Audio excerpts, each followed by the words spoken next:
Assalamualaikum warahmatullahi wabarakatuh. Selamat pagi kepada Bapak Ibu guru, teman-teman, dan juga semua pemirsa yang menyaksikan video kali ini. Sebelumnya, perkenalkan nama saya Raja Raffi Akbar dari kelas 7A, juga dari SMPN 4 Surabaya. Pada video kali ini, saya ingin menceritakan kisah ataupun perjalanan saya selama POE yang saya ikuti. Jadi dalam kisah yang saya ceritakan ini akan ada 4 bagian ataupun 4 journey ya, 4 petualangan ya. Yaitu dalam 4 petualangan ini kita akan bahas satu-satu ataupun kita akan ceritakan satu-satu apa saja yang sudah saya lewati selama ini dan juga apa saja yang saya butuhkan dalam 4 perjalanan saya. Kita masuk ke perjalanan pertama, yaitu awal-awal ketika saya mengikuti POE adalah saya bertemu teman-teman dan juga guru pembimbingnya. Lalu bersama guru pembimbing memberitahu kepada peserta POE untuk pertama itu menentukan passion ya. Pertama itu menentukan passion. Apa saya yang butuhkan dari passion saya? Saya punya banyak passion, jadi saya menulisnya dalam tabel passion.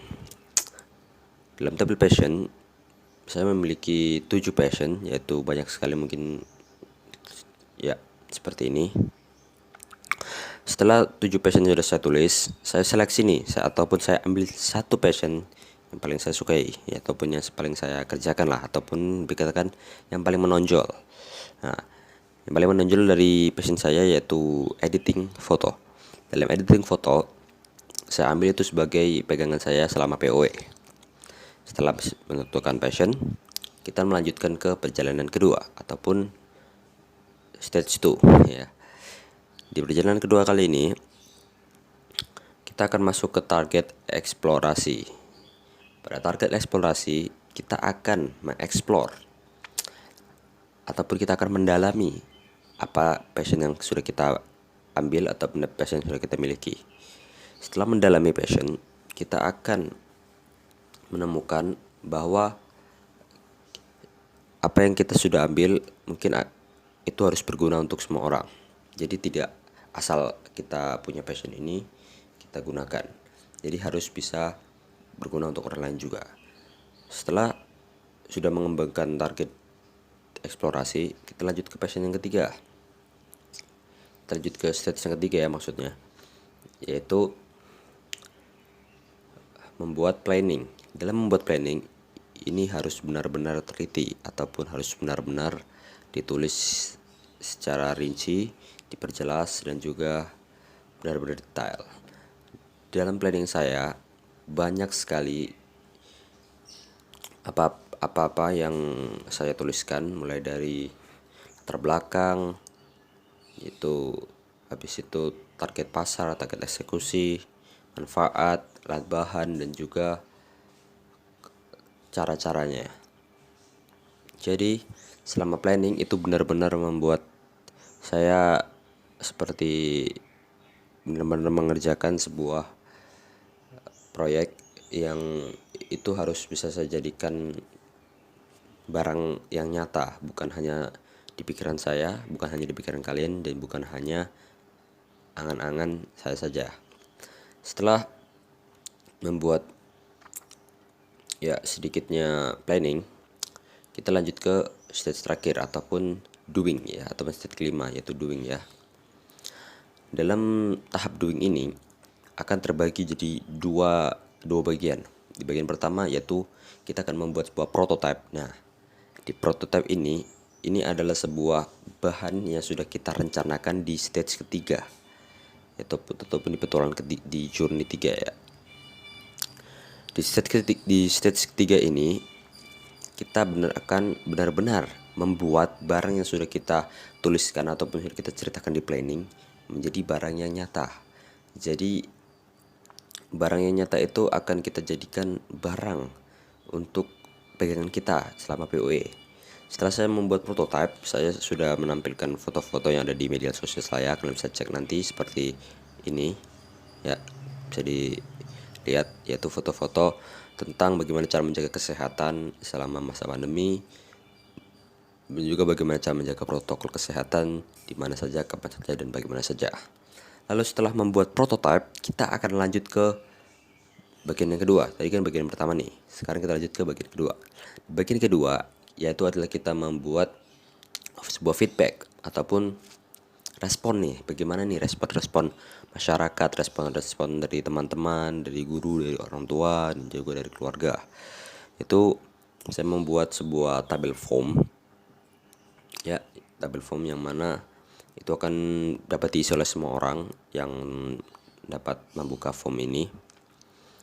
Jadi di tabel form ini saya juga memberi video saya, lalu saya juga menuliskan bagaimana sih respon mereka, bagaimana sarannya, dan juga bagaimana pendapat mereka untuk kebaikan ataupun bagusnya nih kedepannya saya harus bagaimana. Jadi setelah saya baca dan saya periksa lagi, ternyata mungkin banyak orang yang sudah menyukai dan juga mungkin ada beberapa yang memberikan masukan untuk kedepannya seperti ini, biar videonya nggak bosen, biar video nggak apa. Jadi itu sangat bermanfaat bagi saya. Jadi ya, PO ini benar-benar membuat saya terbimbing, terdidik secara passion apa yang saya punya dan juga apa yang saya inginkan untuk kedepannya. Jadi semoga untuk kedepannya saya bisa menjadi orang yang sukses dan juga bisa bermanfaat bagi semua. Oke teman-teman, jadi kali ini kita langsung aja masuk ke tahap mengulas feedback. Di sini sudah terkumpul 11 jawaban ataupun 11 pendapat dari 11 orang yang berbeda tentunya. Oke, langsung saja kita masuk ke tahap yang pertama, yaitu pertama di sini kita ada yang namanya status, yaitu status siapa aja yang sudah mengisi feedback kita. Di sini sudah ada 11 jawaban sama, yaitu di sini statistiknya menunjukkan 63,6% dari siswa atau siswi ya, dan juga 36,4% dari guru. Jadi ternyata lebih banyak yang mendominasi siswa atau siswi. Oke, di feedback pertama nomor 1 pertanyaannya, apakah ide proyek ini sangat sesuai dengan kondisi saat ini? Jawabannya 100% ya. Selanjutnya, berikan alasan untuk jawaban nomor 1. Oke teman-teman, kita langsung berikan alasan. Di sini kita akan pilih alasan yang terbaik ya. Kita akan pilih alasan nomor 2, yaitu karena dapat memberikan pengetahuan tentang cara menjaga protokol kesehatan di mana saja, kapan saja, dan bagaimana saja teman-teman ya. Ke nomor 2, apakah ide saya realistis dan dapat dilakukan? Jawabannya ya, 100% benar teman-teman. Oke, lalu berikan alasan untuk jawaban nomor 2. Di sini alasannya yaitu kita pilih yang paling atas sendiri ya, yaitu dalam kondisi seperti ini ide Anda realistis dan dapat dilakukan oleh semua orang karena dapat mencegah dari virus dan penyakit. Oke, terima kasih. Itu. Nomor 3 yaitu atau yang terakhir yaitu saran atau masukan untuk proyek ini. Di sini ada 11 saran ya, di sini bagus-bagus sekali sarannya, dapat membuat saya menarik. Ya mungkin segitu dulu yang bisa saya berikan di feedback kali ini. Kita lanjut ke closing. Bye bye. Jadi mungkin sekian dulu video dari saya. Mungkin dari awal nggak ada kata-kata yang kurang, saya mohon maaf yang sebesar-besarnya. Mungkin dari saya, wassalamualaikum warahmatullahi wabarakatuh.